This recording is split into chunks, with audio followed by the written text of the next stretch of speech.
सकाळी झोपेतून उठलो तेव्हा हिरवागार निसर्ग पाहून मन एकदम प्रसन्न झालं। दिवसाची सुरुवात खूप सुंदर झाली। जिकडे बघावे तिकडे भाताची शेती, नारळाची झाडं, इतकं मस्त वातावरण होतं।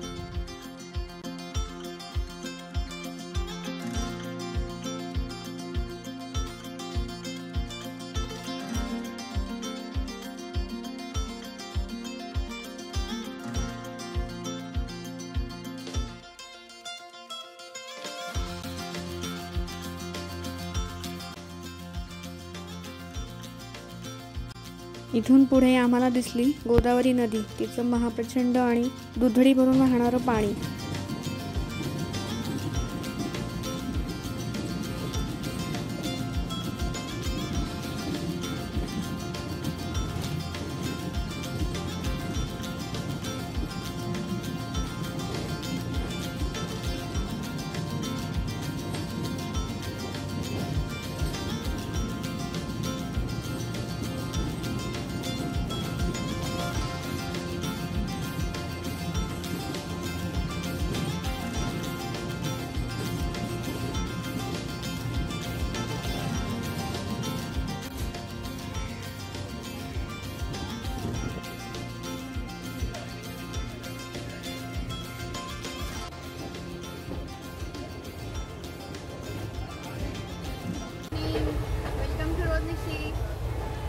अर्ली मॉर्निंग नाश्ता चाललाय। किती वाजले? 7 वाजले 15।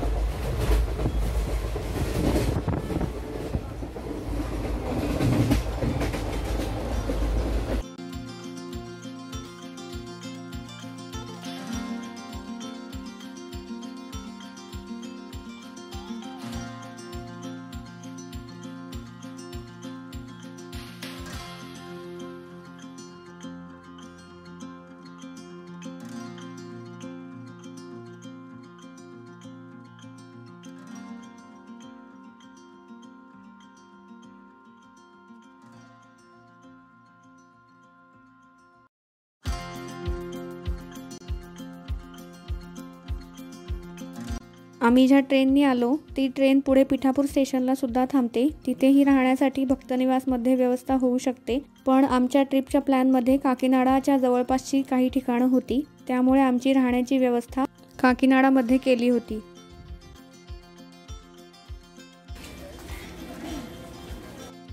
सामलकोट स्टेशनपासून श्रीपाद ट्रॅव्हल्सतर्फे पुढच्या प्रवासासाठी टेम्पोची व्यवस्था करण्यात आली होती, त्यातूनच आम्ही सगळ्यांनी पुढचा प्रवास केला।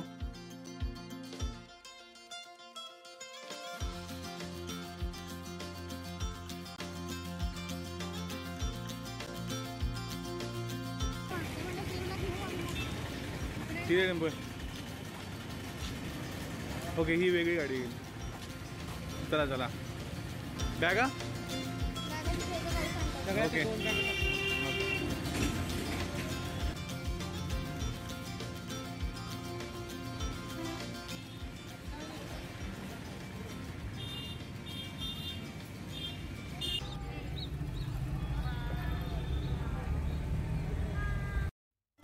सामलकोट पासून 20 किलोमीटर अंतरावर असणाऱ्या काकीनाडा स्टेशनला जाण्यासाठी आम्ही निघालो। तिथेच आमची राहण्याची व्यवस्था केली होती।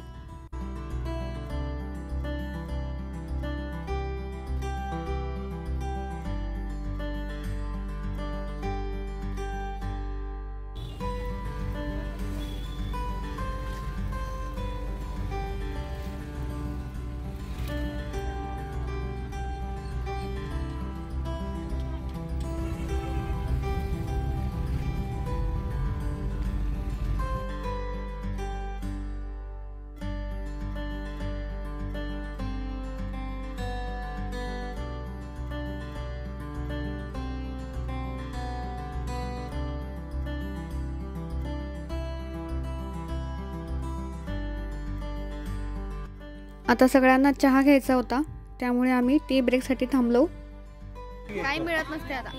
असं काय नसतं, ठेवून द्यायचं ते, मारामारी करायचं।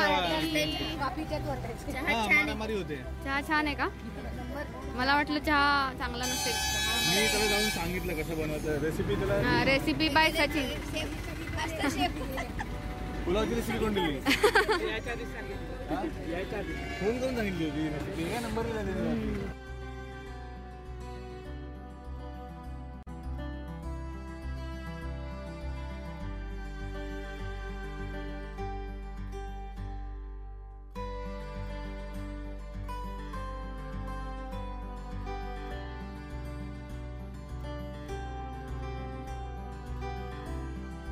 तेथील हॉटेलमधल्या रूम्स खूप छान होत्या आणि आम्हाला लगेच सामान ठेवून फ्रेश होऊन मंदिरात जाण्यासाठी निघायचं होतं, त्यामुळे आम्ही तयारीला लागलो. आमच्या आजच्या दिवसाचा कार्यक्रम काय होता ते श्रीपाद ट्रॅव्हल्सचे संचालक सांगत आहेत. आपला प्रोग्राम काय आहे? आता आपण सगळेजण पहिल्यांदा इथनं एक मंदिर आहे काकीनाड्यातलं ते बघणार आहोत. त्यानंतर आपण जेवण करणार आहोत हॉटेलमध्ये जाऊन. त्यानंतर आपण उपाडा सिल्क म्हणून इथलं फेमस गाव आहे उपाडा म्हणून. तिथे आपल्या इकडे उपाडा सिल्क साड्या मिळतात. ते उपाडा सिल्क साड्याचं गाव आहे, तिथे आपण जाणार आहोत. तिथे भेट देऊन लोकांना खरेदीसाठी सोडणार आहोत. तिथनं आपण येणार काकीनाडा बीचवरती. काकीनाडा बीचवरचा आनंद लुटून आपण परत लॉजवरती परत येणार आहोत.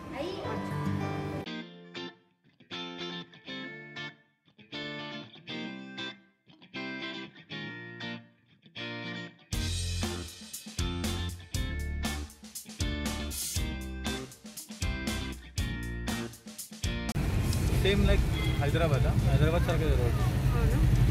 हैदराबाद तो इससे भी अच्छा है. हैदराबाद वेस्ट है पूरा. अच्छा. अच्छा नहीं पर वो बेगमपेट के अंदर जाते तो ऐसा ही ट्रैफिक है. छोटा ऐसे पूरा ऐसे ट्रैफिक का टेंशन नहीं है.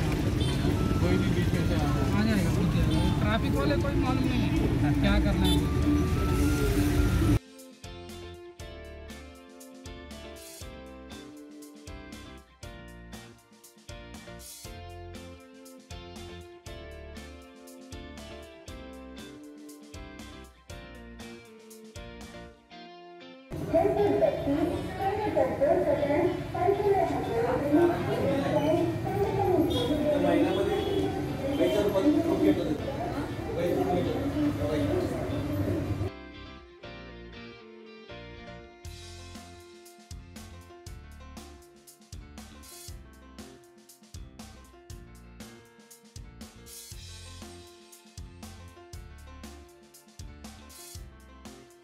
मंदिराच्या आतील परिसर हा स्वच्छ आणि खूप सुंदर होता.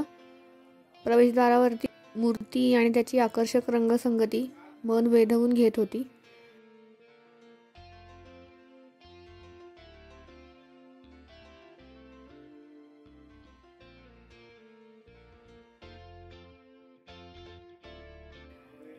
थोडे पुढे गेल्यावर एक कालिया मर्दांची मूर्ती होती.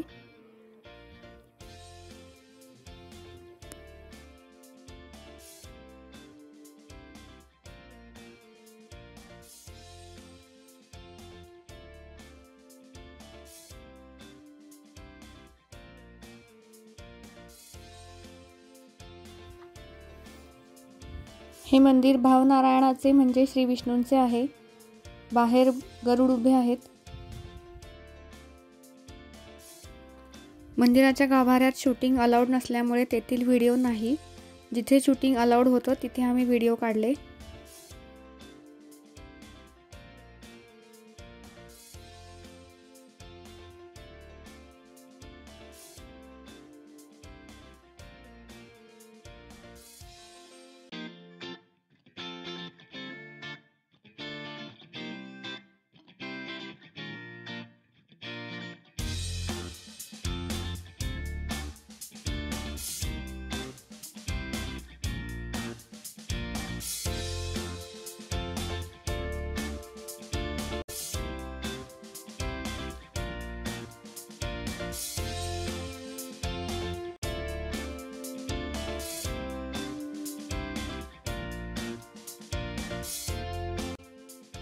मंदिराच्या भिंतींवर तेथे घडलेल्या कथा या चित्र स्वरूपात लिहिलेल्या आहेत.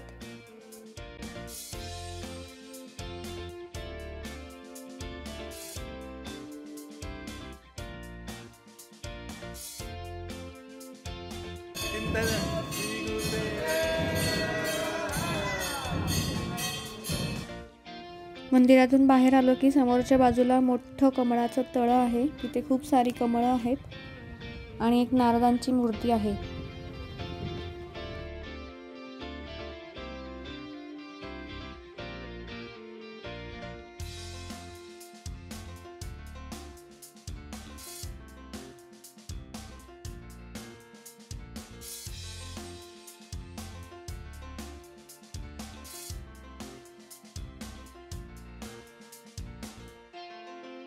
पुढे जेवण करून आम्ही उप्पाडा सिल्कच्या साड्या आणण्यासाठी उप्पाडा या गावी निघालो.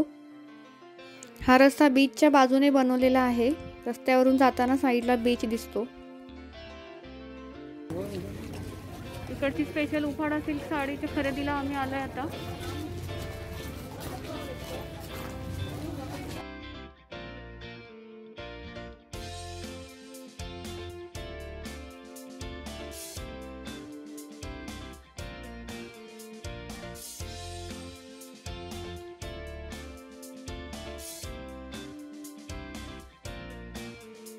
उप्पाडा येथील सुप्रसिद्ध उप्पाडा सिल्क साडीच्या सिल्कच्या धाग्यांना रंग देण्याचे काम सुरू होते आणि ते धागे लूमला गुंडाळण्याचे काम सुरू होते. हा धागा पूर्ण लूमला गुंडाळून झाल्यानंतर मग साडी विणली जाते.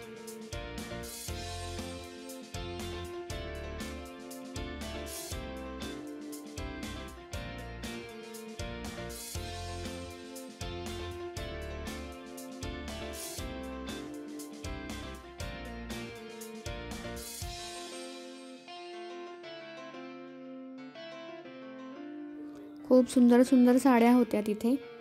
आम्ही ही बरीच शॉपिंग केली.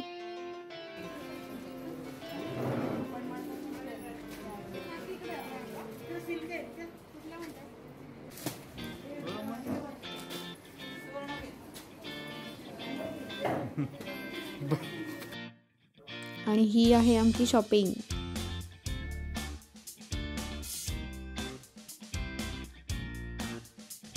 त्यानंतर वेळ आली होती काकीनाडा बीचवर जाण्याची.